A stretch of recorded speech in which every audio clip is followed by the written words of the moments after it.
Salmo 103, versos 17 e 18. Vamos falar hoje sobre os deveres dos pais perante Deus.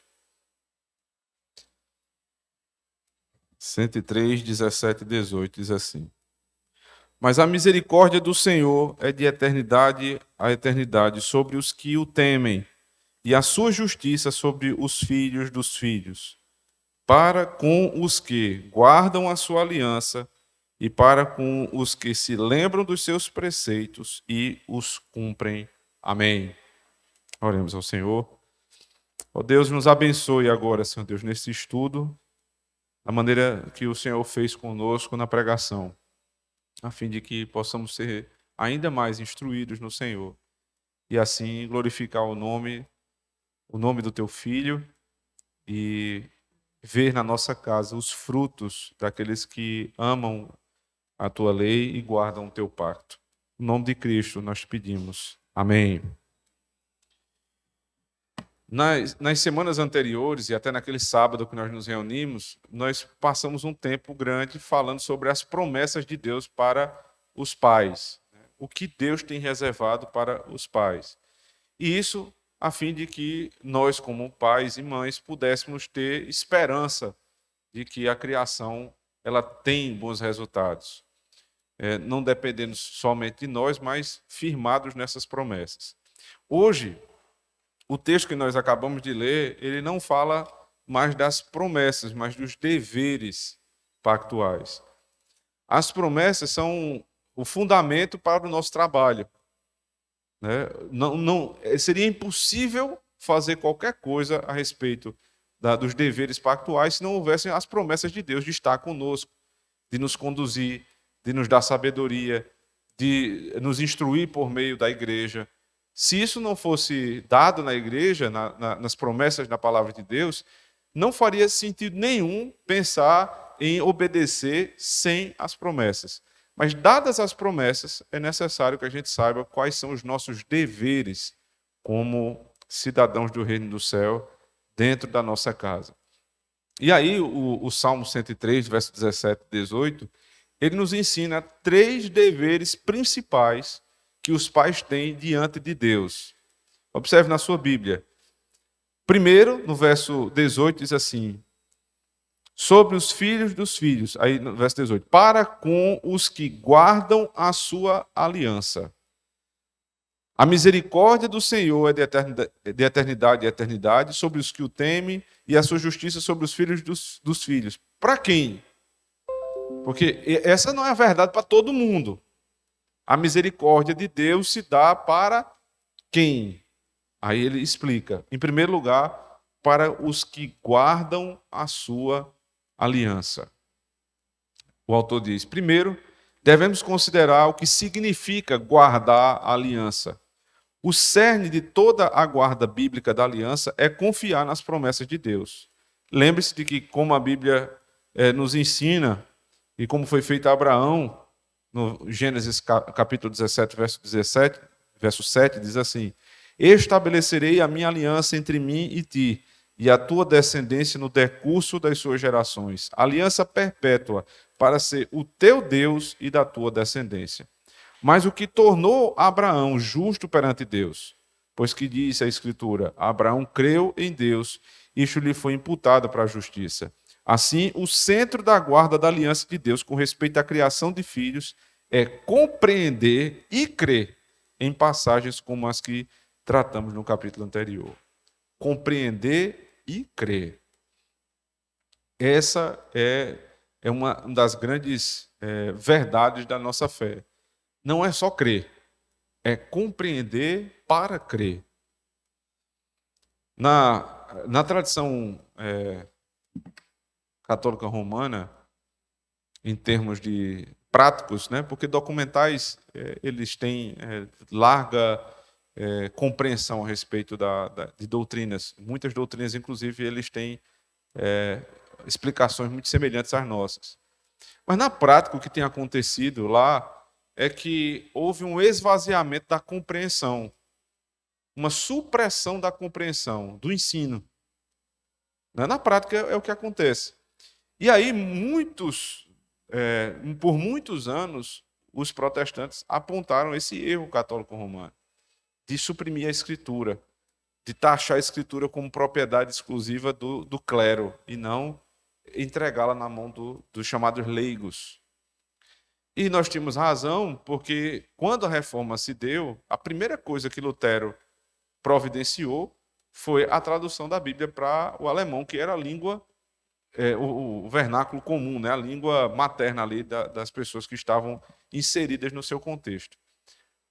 Colocar a Bíblia na mão das pessoas e ensiná-las a ler, e aqui é algo que é impressionante, com toda a boa intenção do mundo, Lutero fez isso, ele conseguiu impor uma pressão tão grande sobre o governo da época, que o governo passou a cobrar os pais, exigir dos pais que os filhos estivessem na escola. Isso com todas as boas intenções do mundo.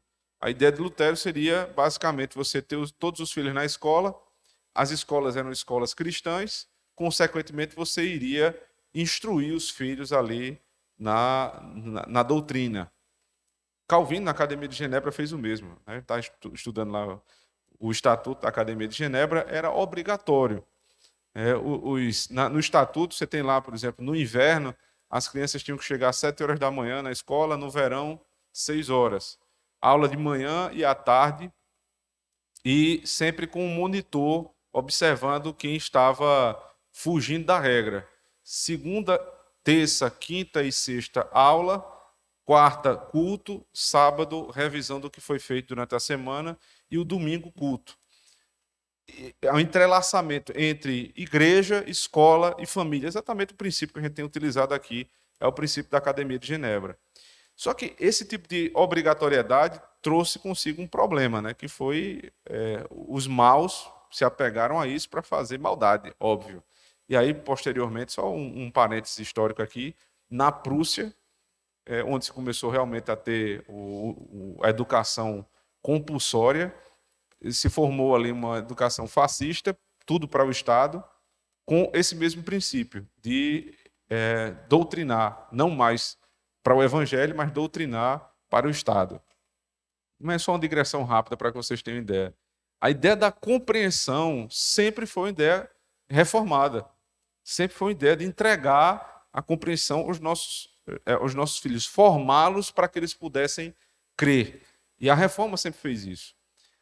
E quando nós acusávamos os católicos romanos de suprimir a Escritura da mão do fiel, e aí esse talvez seja um dos princípios principais da reforma, o sola Escritura, né? A Escritura somente como regra de fé e prática, e a Escritura na mão das pessoas para que elas tivessem livre exame.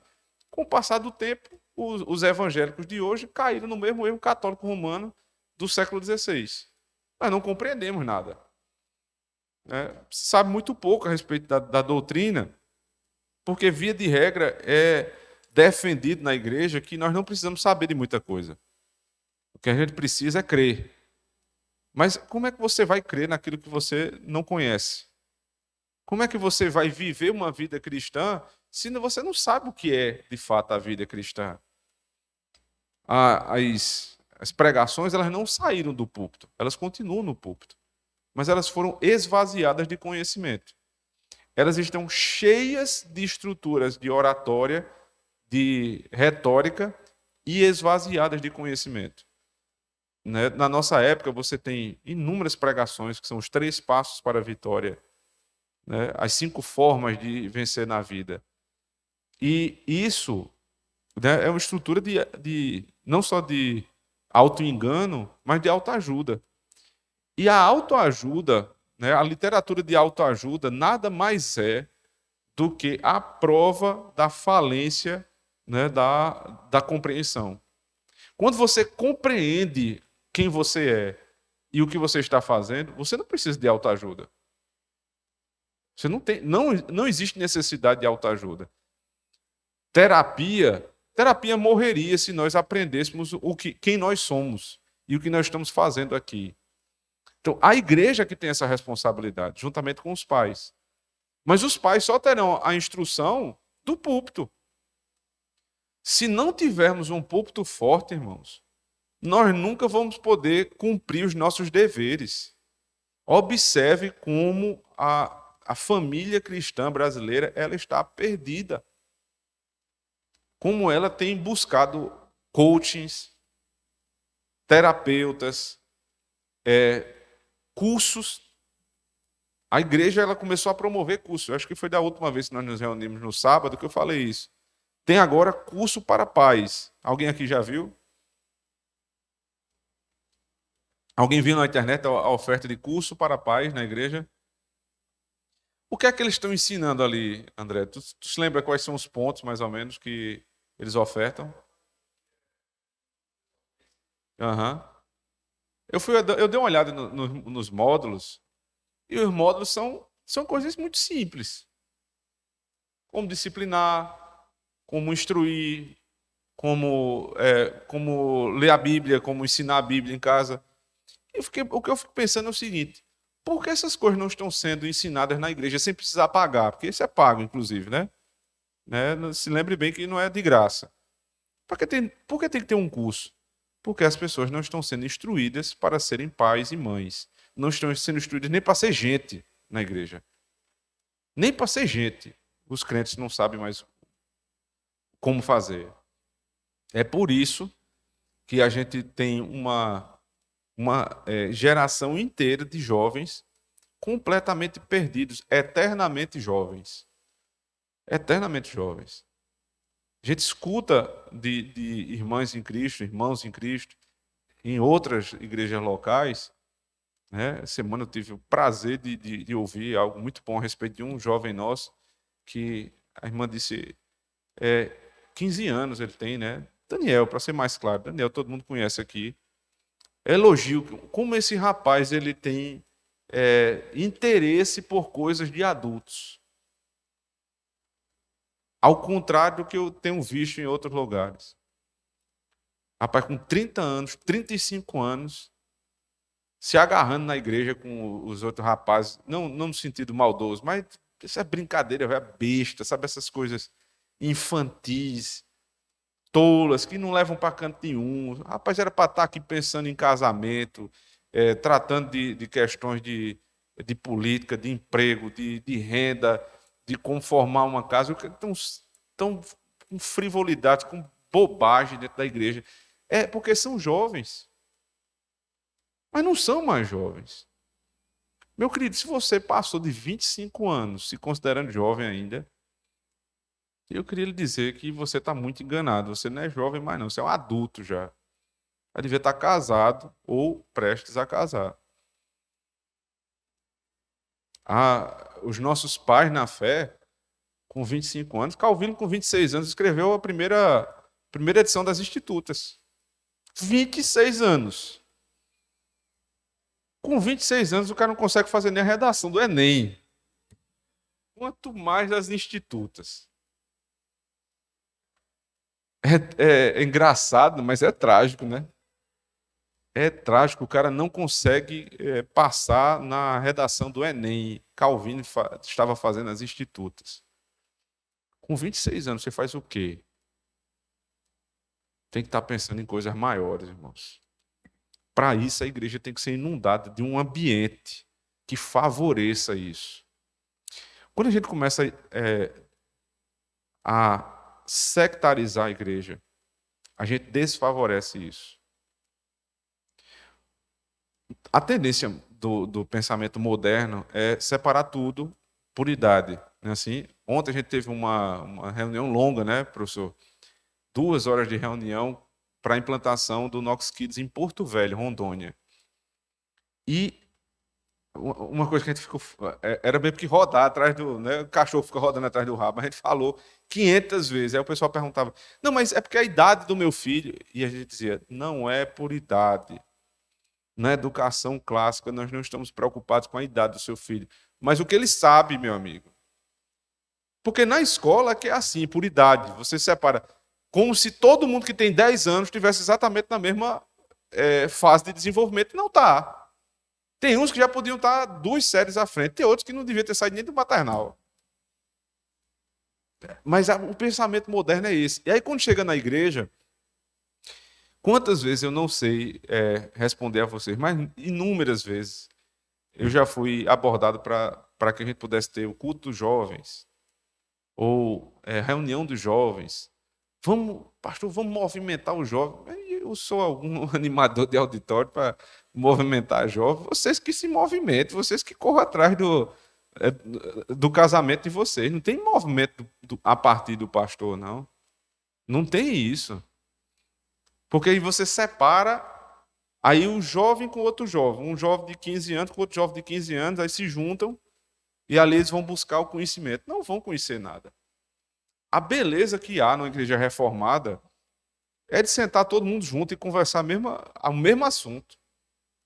Estão ali, quando termina o culto, os homens, e é uma das grandes importâncias de investir um tempo aqui depois do culto, é isso, colocar um jovem de 14, de 15, de 18, com um senhor de 65, um de 40 e pouco, um de 50 e pouco, e o jovem parar e ficar calado ouvindo e aprendendo do homem.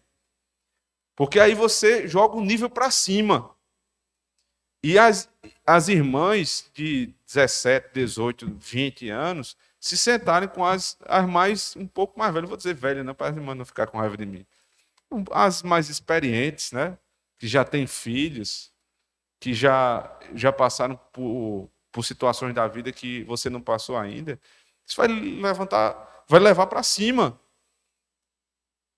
Compreensão, irmãos. A gente não aprende as coisas naturalmente, como querem, né? Muitos hoje em dia, as pedagogias modernas dizem que você vai aprender sozinho. Você não aprende sozinho.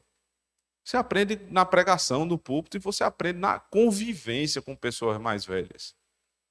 Eu tive o privilégio de meu pai sempre me carregar para todo canto onde ele ia. E sempre estava cheio de adulto. Sempre. Ele ia para a feira antigamente, não tão antigamente assim, mas antigamente a gente ia para a feira central fazer feira lá no sábado de manhã. Eu acordava às 5 horas para ir para eu aprender a ser homem lá, fazer a feira, né, provar queijo, provar essas coisas, no meio da feira. Né, ele jogava bola, né? Depois ele virou ela própria. Mas antes ele jogava. Jogava bola, me levava. E depois a gente sentava lá com os homens, o pessoal ficava lá conversando, estava no meio dos homens, sempre no meio de adulto, sempre no meio de adulto. Isso para mim foi uma bênção, eu enxergo isso como uma bênção. A minha formação, minha maturidade veio mais cedo, talvez por conta disso. Com 21 anos eu estava trabalhando com ele e tinha 6 funcionários. Com 26 eu estava casado, era presbítero da igreja. E eu acho que isso não é um grande mérito, não. Isso deveria ser a coisa mais comum do mundo. Mas aí, passado 1 ou 2 gerações depois, o que eu estou dizendo aqui, eu tenho certeza que Yuri passou por coisa semelhante. Não é isso? Leandro, André, Breno, pessoal que é um pouco mais velho, mais experiente, né, Breno? Não muito velho. Mas a gente foi criado assim. E hoje não, a gente está criando os filhos. Não pode. O filho não pode ir para a feira porque é perigoso. Não pode ir para não sei canto porque é perigoso. E a gente fica colocando eles para serem doutrinados pela televisão. A babá eletrônica da nossa época. Exatamente. Até hoje eu me encontro com eles, ficaram tudo velho já, né? E eu me lembro deles. Os amigos eram os amigos do teu pai. Você tinha seus amigos também, né? De escola e tudo, mas via de regra era assim. E vejam os homens desta geração e vejam os de agora. O que é que dá mais certo? As mulheres que aprendiam com as avós a cozinhar, cozinham bem. Aí você olha para os homens, estão tudo gordos. Porque as mulheres aprenderam a cozinhar. Hoje, coitado dos homens, né? Na via de regra, estou dizendo que todos são assim. Compreensão para crer. Se não houver instrução, irmãos, a fé da gente é vazia. Primeiro tem que guardar a aliança. Se a igreja não se preocupa em instruir verdadeiramente, né, de dar uma educação religiosa verdadeira, e os pais não se preocupam em instruir seus filhos em casa, e lembre-se sempre, instrução é toda hora. Quando o livro lá de Deuteronômio, capítulo 6, fala quando deitar, levantar pelo caminho, quando vai dormir, quando acorda, não é para que você decore esses momentos e diga, pronto, nesses momentos eu vou instruir. Não. É para que você esteja consciente que tudo que você faz é instrução. Existe a instrução positiva, a instrução onde você senta seu filho e instrui, e existe aquela da vida, que o seu filho vai aprendendo como se faz olhando para você. Ele olha e ele imita. Esse processo, né, de imitação, que para a gente ganhou um sentido pejorativo, mas o mimetismo foi utilizado muitas vezes na filosofia para que os discípulos fossem criados. Tem até uma das formas de instrução, era a instrução peripatética. Já ouviram falar? Só sobrou o patético, né? Mas antes era peripatético, que era andando pelo caminho. Aristóteles ensinava os discípulos andando pelo caminho. E nós deveríamos fazer isso com os nossos filhos, andando e ensinando.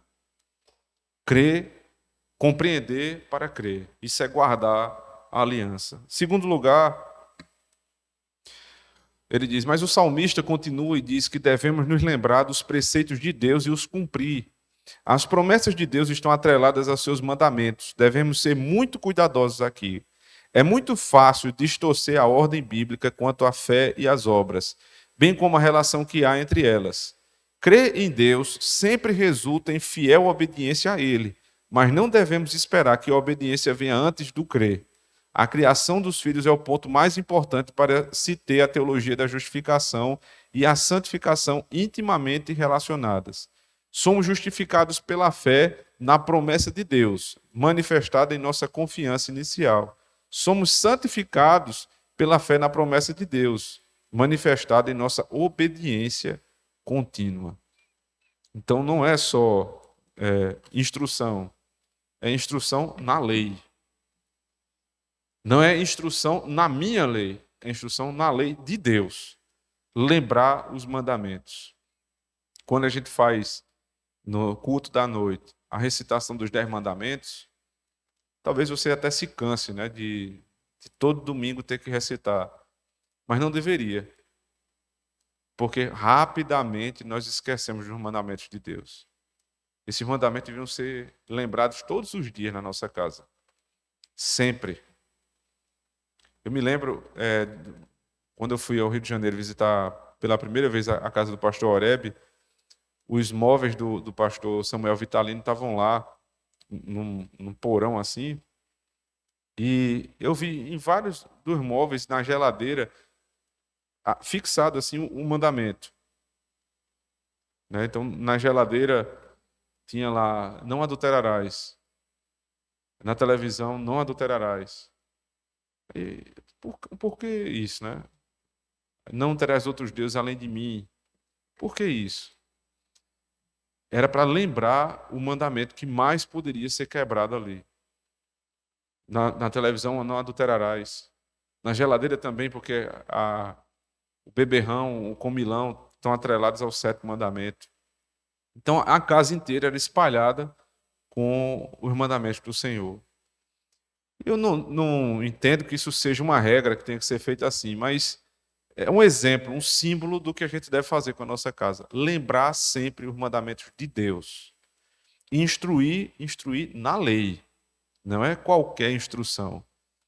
É por isso que nós temos que ter muito cuidado nesse despertamento para boa educação, para retomar a leitura de bons livros, para que a gente não mate isso simplesmente achando que basta conhecer os grandes clássicos da literatura e se formar e ser uma pessoa culta, e assim nós estamos nos santificando. Não, isso é coisa de romano. Esse é um dos passos como consequência da nossa santificação. É ter amor por essas coisas. É ter zelo pelo conhecimento. Mas o primeiro conhecimento é o conhecimento da doutrina. Conhecimento da doutrina. Essa semana, durante a live na terça-feira, o pastor Elienay, ele citou algo, né, fantástico, um livro de Northrop Frye, O livro, deixa eu tentar me lembrar. É Imaginação Educada, né? Imaginação Educada. Esse é o maior autor sobre formação do imaginário que se tem notícia, foi um dos primeiros a sistematizar esse conhecimento. E ele não é cristão, ele é um ateu. Mas quando ele foi falar sobre formação da imaginação das crianças e dos adultos, ele disse: a primeira coisa que você tem que ensinar para o seu filho são as histórias das narrativas bíblicas. Ele disse: não há nenhuma literatura superior à escritura. Um ateu falando. Então, primeiro a escritura, depois os contos, depois as fábulas, os mitos. Primeiro a escritura. Pois não, Yuri?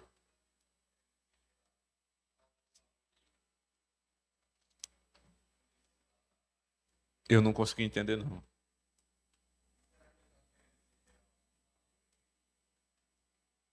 Provavelmente ele não crê como palavra de Deus, mas ele é um crítico literário. O que ele disse é o seguinte: não existe literatura melhor do que a Bíblia. Ele não estava fazendo avaliação religiosa. Provavelmente ele não acredita, né?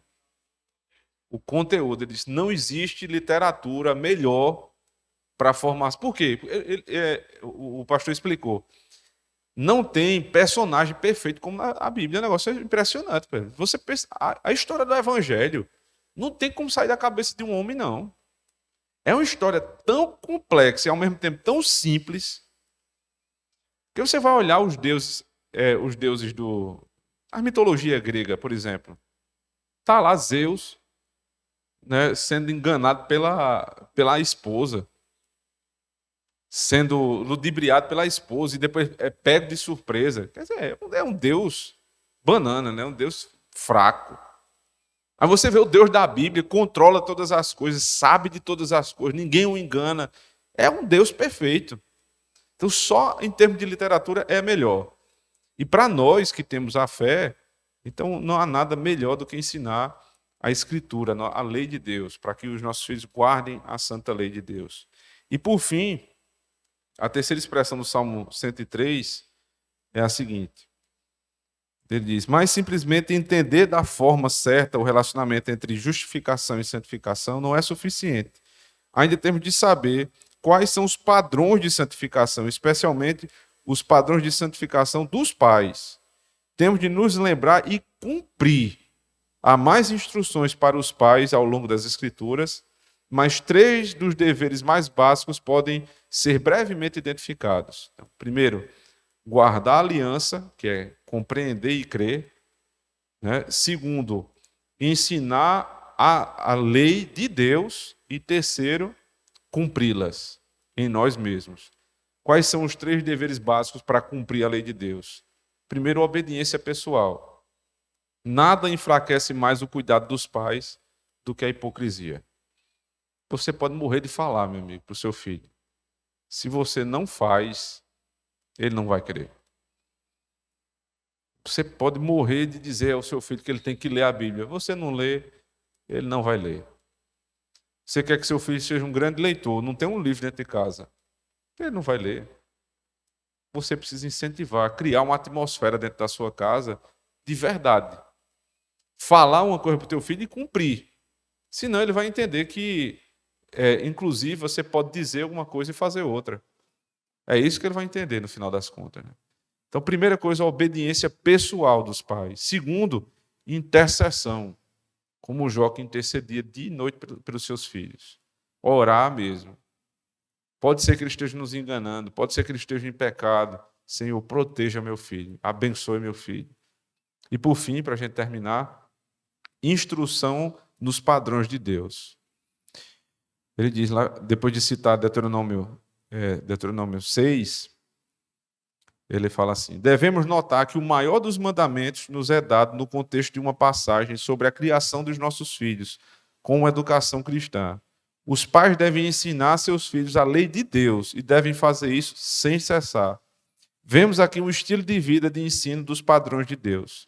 Quando consideramos o fato de que hoje muitos pais abdicam sua responsabilidade pelo ensino de seus filhos, entregando esta tarefa para ser cumprida por escolas públicas não cristãs, hotelzinho, programas de televisão, internet e assim por diante, não é de surpreender que tais pais não obtenham conforto das promessas de Deus. É claro, porque o conforto da promessa de Deus só vem se você guardar a aliança, compreender e crer. Se você não faz isso, você não coloca em prática a lei de Deus, você não pode esperar que venham os resultados. Mas se você coloca em prática a lei de Deus, os resultados virão, como ele diz assim. Como dissemos, as promessas de Deus nunca se apoiam em nenhum aspecto do nosso desempenho em nossos deveres. Pelo contrário, nosso desempenho em nossos deveres é que se apoia na fidelidade de Deus. Em verdade, um desempenho piedoso daqueles que creem é uma das coisas prometidas. Mas como identificamos aqueles a quem as promessas são dadas? A resposta bíblica é invariável. Pelos frutos os conhecereis. Identificamos aqueles a quem as promessas são dadas, vendo aqueles que receberam o cumprimento das promessas. As promessas de Deus nunca falham. Portanto, quando faz promessas a respeito dos filhos, ele mantém as promessas. Então, se a Bíblia diz, irmãos, e se nós cremos no que a Bíblia é, palavra de Deus, que nós devemos ensinar os nossos filhos no caminho do Senhor, e eles não vão se desviar, é porque isso é verdade. É verdade. Extraordinariamente, algum deles pode se desviar? Pode ser. Mas, via de regra, não é assim que acontece. Não é assim que acontece. O povo muçulmano que não tem esta promessa, mas acredita ter, cria de uma maneira tão firme nessas promessas, que na maioria esmagadora dos casos você não tem um cristão filho de muçulmano. Eles não dão nem essa possibilidade. Somente na extraordinariedade da graça de Deus é que isso acontece. Mas, via de regra, eles são muçulmanos.